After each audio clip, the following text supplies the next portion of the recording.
सभेला आज प्रमुख पाहुणे म्हणून आणि ज्यांचे भाषण ऐकण्यासाठी आपण सगळे लोक उत्सुक आहात असे आमचे नेते आणि आपल्या राज्याचे उपमुख्यमंत्री आदरणीय देवेंद्रजी, तसेच आपल्या जिल्ह्याचे नेते आदरणीय गिरीश भाऊ महाजन, व्यासपीठावर उपस्थित असलेले माजी मंत्री आदरणीय दिलीप कांबळे साहेब, तसेच इथे व्यासपीठावर उपस्थित असलेले आमदार पाटील साहेब, चनूभाऊ संचेती, तसेच आपले विभागाचे आमदार संजूभाऊ सावकारे, आपण सगळे इथे या निवडणुकीला पूर्ण ताकदीने समोर जाण्यासाठी आलेले सर्व माझे कार्यकर्ते बंधू भगिनींनो आणि पत्रकार मित्रांनो, आज आपल्याला सगळ्यांना बघून आणि ह्या 10 वर्षामध्ये जी आपण सगळ्यांनी जी मला साथ दिली ते नक्कीच शब्दात सांगण्यासारखं नाहीये. पण ह्या 10 वर्षामध्ये मी सुद्धा प्रामाणिकपणे प्रयत्न केला की ह्या मतदारसंघासाठी, ह्या जिल्ह्यासाठी जे जे काही मला शक्य होईल ते काम करायचं नक्कीच मी प्रयत्न केलेला आहे. आणि मी आपल्या सगळ्यांच्या आशीर्वादाने मी माझं भाग्य समजते की ह्या 10 वर्षामध्ये आदरणीय मोदी साहेबांच्या नेतृत्वामध्ये मला काम करायची संधी मिळाली. आणि ह्या 10 वर्षामध्ये आदरणीय मोदी साहेबांनी विकास कामांच्या बद्दल तर आपल्याला सगळ्यांना या देशाला तर सांगितलंच, पण त्याचबरोबरने सगळ्यात महत्वाचा विषय आदरणीय मोदी साहेबांनी आमच्यासारख्या युवा, महिला सगळ्यांना, सगळ्या लोकप्रतिनिधींना जो संदेश दिला असेल आणि जे शिकवलं असेल ते राष्ट्रभक्ती शिकवली की आपण ह्या देशामध्ये राहणारे नागरिक आहोत. आपलं प्रथम कर्तव्य आहे की राष्ट्रभक्ती आणि राष्ट्रासाठी आपल्याला सगळ्यांना कार्य करायचं आहे, हे आदरणीय मोदी साहेबांनी शिकवलं.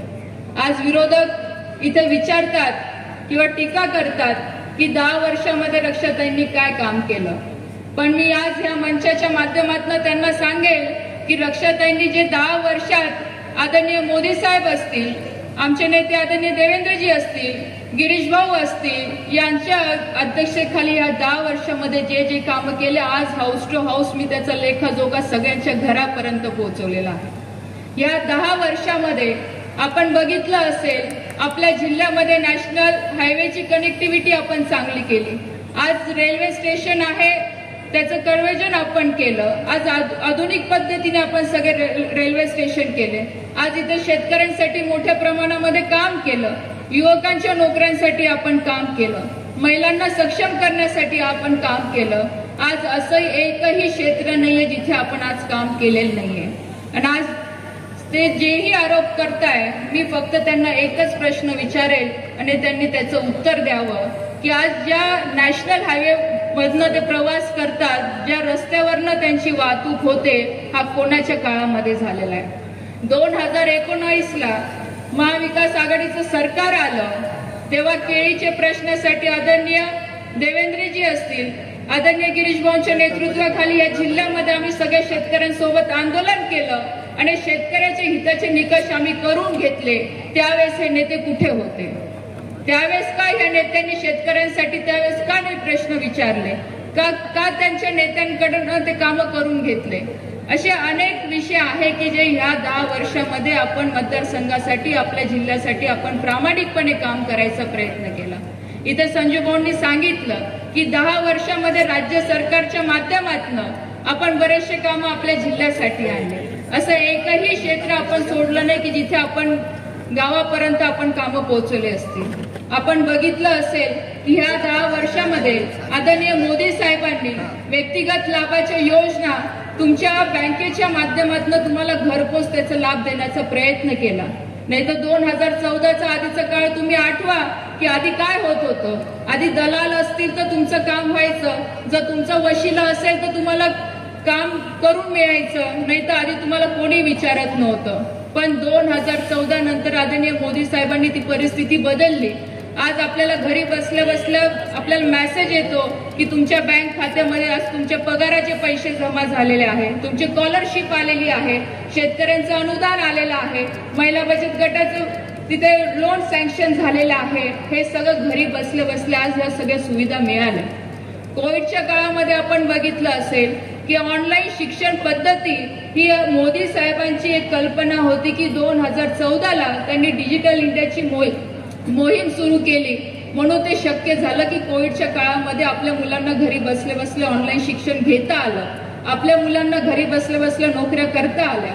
नाहीतर आधी असं काही ह्या जिल्ह्यामध्ये किंवा देशामध्ये नव्हतं की कोणती ऑनलाईन पद्धत नव्हती. पण हे सगळं आदरणीय मोदी साहेबांनी ह्या देशामध्ये बदललं. आज एवढा मोठा सक्षमपणे समोर जायची ही संधी आहे. ही निवडणूक येणाऱ्या भविष्यासाठी आहे, युवकांच्या फ्युचर डेव्हलपमेंटसाठी आहे, महिलांच्या सक्षमीकरणासाठी आहे. म्हणून आपण सगळ्यांनी येणाऱ्या 13 तारखेला आपण कमळ ह्या निशाणीवर बटन दाबून जास्तीत जास्त मतांनी आदरणीय मोदी साहेबांना निवडून द्यायचंय. मी आज एक फक्त माध्यम आहे. आज रक्षा खडसेला निवडून आणण्यासाठी हे सगळं प्रयत्न नाहीये. या राष्ट्राच्या निर्मितीसाठी ह्या राष्ट्राचे नेतृत्व ठरवण्यासाठी ही निवडणूक आहे. मी आज चंदू भाऊंचं पण खूप खूप मनापासून आभार मानेल. आज आमचे स्थानिक वाद काही असतील, पण आज ते या व्यासपीठावर आदरणीय मोदी साहेबांच्या नेतृत्वाला मान्य करून ते आले. आज आपण बघितलं असेल की आज या जिल्ह्यामध्ये अनेक नेते आपल्या सोबत येतात, महाराष्ट्रामध्ये आपले अनेक नेते सोबत येत आहेत. ते फक्त की राष्ट्र निर्माण हे आपलं चांगलं झालं पाहिजे. 2047ला आपल्या भारताला स्वातंत्र्य मिळून 100 वर्ष पूर्ण होणार आहे.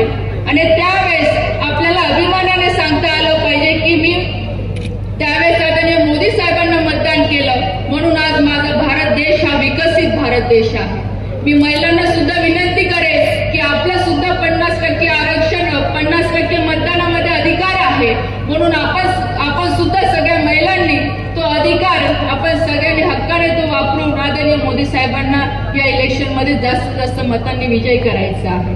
ही निवडणूक आपल्याला सगळ्यांना माहीत आहे की ह्या निवडणुकीमध्ये जसं इथे संजू भाऊंनी सांगितलं, एक हिंदू राष्ट्र म्हणून आपल्या देशाकडे बघितलं जातं. आणि ह्या हिंदू राष्ट्राची अस्मिता जर आपल्याला कायम ठेवायची असेल तर आदरणीय मोदी साहेबांना आपल्याला तिसऱ्यांदा प्रधानमंत्री बनवायचं